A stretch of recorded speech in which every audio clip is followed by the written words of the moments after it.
Here with you. I want to thank Surendra, Lorna, Badri, Geeta, all of you. It's been an absolute bliss-filled weekend for me to partake in sharing on Kriya and sharing in our Kriya community together. Normally we begin with Whispers from Eternity, but because I serve through Crystal Clarity, I want to shamelessly plug a new book.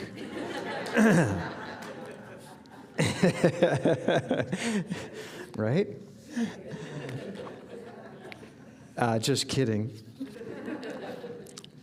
But this was actually Yogananda's first book of prayer. He called Whispers the Prayer Demands. This was more poetry.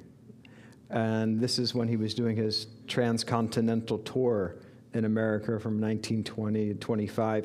Around 1923, he wrote this book, Songs of the Soul. And I thought this one, because the topic is related to devotion today, and by thinking can we arrive at understanding, it's really the heart's yearning that we learn. So this one is called Wake, Wake, My Sleeping Hunger, Wake. When tables large of earth and moon and meteors, of brooks and rills, of shining ether ore, are laid with wondrous one nectar, stolen from nature's nooks by Lars, do thou thy sullen sleep forsake, wake, wake, my sleeping hunger, wake. Through diverse paths of eons thou hast cried, for a morsel of manna begged and tried, but now thou sleepest dazed and tired on Lear, undried lie drops of fresh wept tears. While nectar touches thy lips, partake. Wake, wake, my sleeping hunger, wake. This unquenched hunger old of mine did eat all food and yet did pine, was starved with surfeit and it sought. How might its yearn for food be got? The food for which thou weepest awaits, partake. Wake, wake, my sleeping hunger, wake. Friends and wealth and fancy rarest treat, posthumous wishes sprung from deathless roots so sweet, did fail to feed thy heart's true crave, and burned with thousand flaming waves. The nectar sought forseeks thee now, partake. Wake, wake, my sleeping hunger, wake. My hunger burned and wept to drink the mystery by life's bare brink, ambrosial font that sleep beneath the mystery caves on soil of truth. Weep more drops, nay streams, oceans of tears. Thy duty is for peace to weep, thy only care. To seek thy work and all thy food be what doth nourish thy mood. Thy work is done, thy nectar's here. Quench, quench the eternal ache. Wake, wake, my sleeping hunger, wake.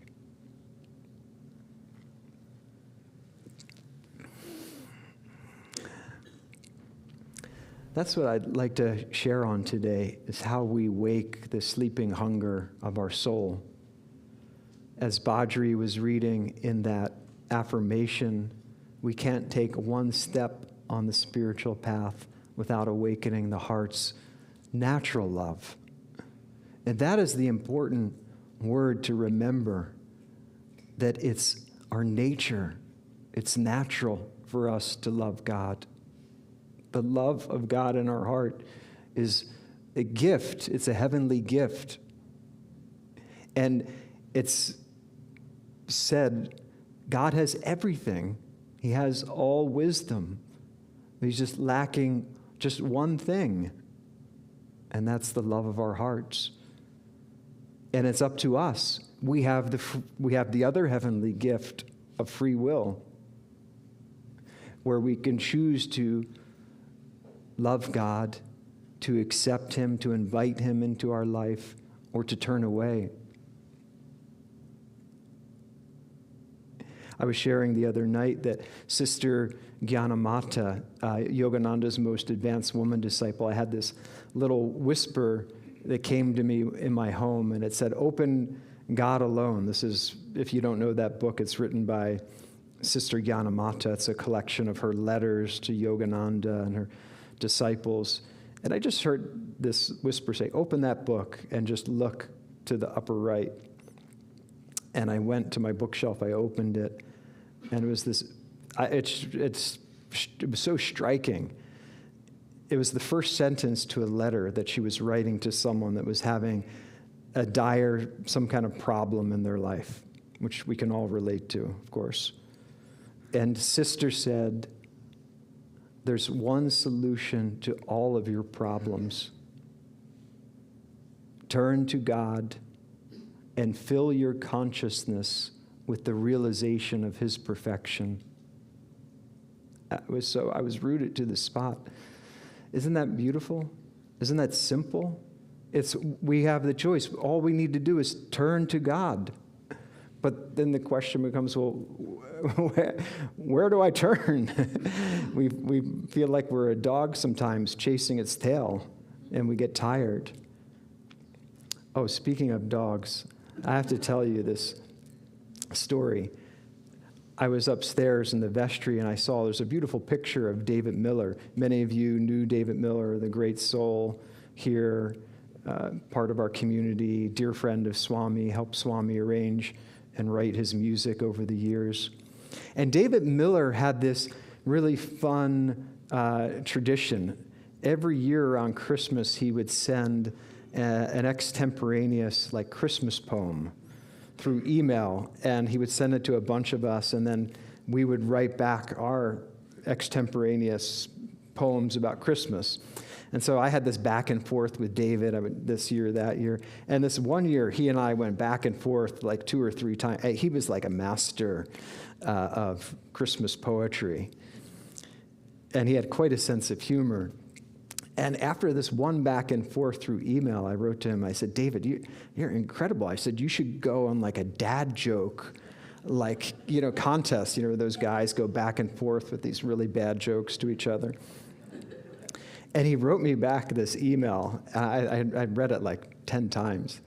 He said, "Dad jokes are generally bad jokes, but doggerel has a lumpy rhythm, and it doesn't rhyme so well."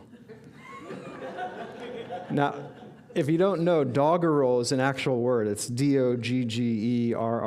I think that's how it's spelled. Doggerel actually means something that has a lumpy rhythm, and it's comedic verse. And I was like, oh my God, he just created a poem about doggerel with the meaning of doggerel in the poem. I was just as rooted to the spot when I read that from David. But the point I'm trying to make is we need to be natural with God, right? We think we've got to do, some kind of certain prayer and some kind of certain ritual and some kind of certain right way.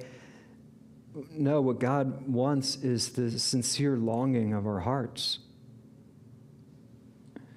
There are techniques, of course, we had this weekend, last night, we had a Kriya initiation. There are techniques that help us to love God, but even Swami Kriyananda writes in his autobiography, The New Path, that Kriya Yoga can't give you God, but it can help you give yourself to Him.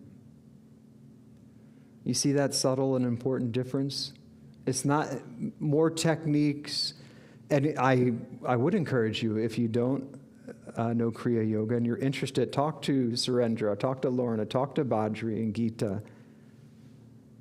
It's an incredibly helpful technique for you, because that's the way. It's to concentrate our devotion. Our heart, we're used to, in this new age of energy, there's a stirring up of feeling, right? And we have to be able to decipher between raw emotion and the divine devotion.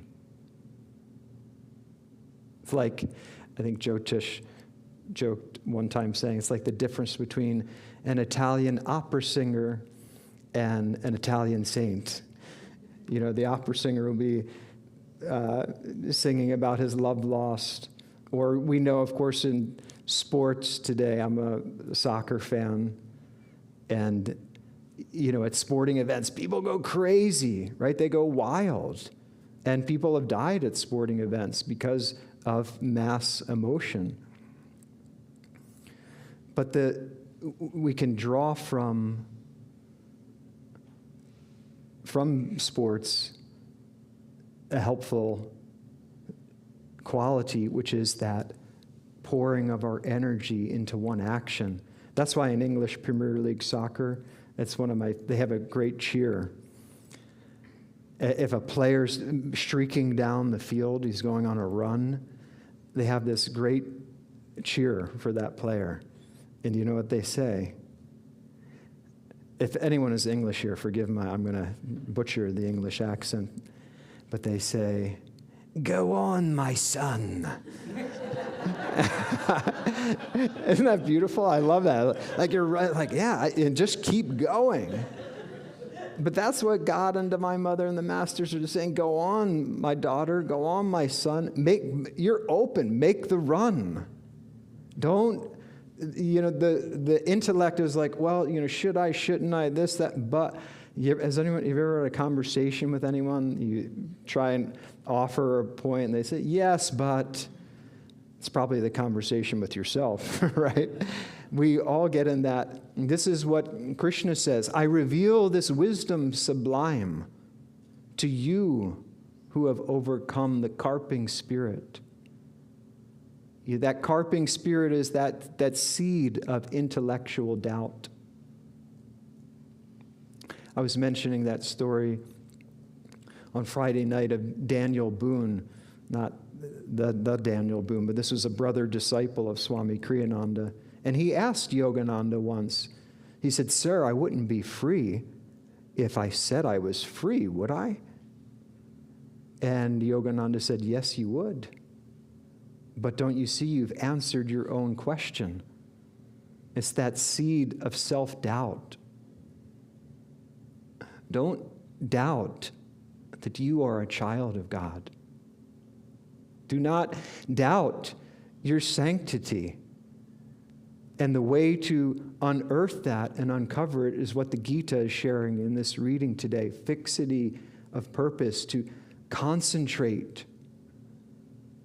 And when you find your spiritual path, whether it's this path or whatever your path is, focus on that path. Master said, "Go deep, or taste not thy Pyrrhenian springs." He was saying, go deep into the path. In this case, he was saying, go deep into the path of self-realization. But it's a universal path. And the more that we can go into that vibration in meditation and get still, this is one of the keys. This is devotion, right? We normally think of the heart's energy emotionally going out and to others, but devotion is calm, it's still. He is pure, permanent, unmoving. That's the hymn to Brahma. You know, for those that took the Kriya last night, this isn't revealing anything, but we talk about sitting still after the techniques. In fact, Master said one of the best ways to develop intuition is to sit still, calmly, after you practice the techniques of yoga. Enjoy the presence of God. Going back to a soccer analogy, I had a friend who was my soccer buddy and player, and he used to say, it's a simple game. You pass the ball, you run after it, and you kick it. You know, I love that, though. It's a simple game. Don't overcomplicate it for yourself. What he's waiting for is the love of our hearts. But we have to get beyond words. We have to get to the deep feeling nature, the calm feeling of our heart, and offer that in this upward river of joy to the still point at the Christ center, at the point between the eyebrows.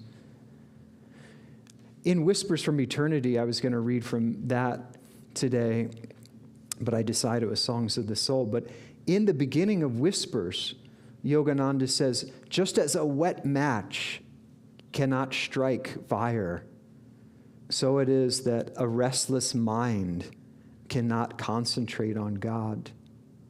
And he said, read from these whispers and memorize them and make them mental images until the fiery image of God emerges. We have to get beyond the words and get into that ineffable yearning of our hearts. And that will only come in deep meditation. Open our hearts to him, invite his presence in, and then when we receive him, then we have something to give to the world, don't we? The world doesn't need, we know, it doesn't need more judgment and condemnation. The world needs love and acceptance and kindness. I remember one time I was with Swami Kriyananda, and it reminded me of this reading today. It's not what goes into a man's mouth that makes him unholy and clean. It's what comes out of his mouth. It's the vibration that he shares. I had this very simple interaction with Swami. It's about 20 years ago or so. I had to bring him some books over to the Crystal Hermitage where he lived, and he was about to have lunch with his cousin. If those of you that have read The New Path, it was his cousin Bet that he talks about in that book, and she was a beautiful soul. And I had a gardenia plant. I imagine some of you know the gardenia flower. You know, it's one of the most fragrant, beautiful flowers. And I just had this inspiration to bring Swami this gardenia plant with the books that he needed. And so I did. I brought them over to him, and he was there with his cousin. And he introduced me, and he said, Bet, this is my friend Phil. And I tell you, I was speechless, because I thought, he considers me his friend. He's my friend. He's my divine friend. And I'll never forget that kindness, that vibration that Swami shared with me in that moment. It's something that I meditate on every day. This is what the world needs. It's not going to change through outer measures. It's like Master said, it'll be a national league of hearts. Well, why don't we unite together and offer our hearts to him? And as St. Augustine said, O Lord, thou hast made us for thyself, and our hearts are restless until they find their rest in thee. Let's rest in him and share that sweet stillness with all. God bless you.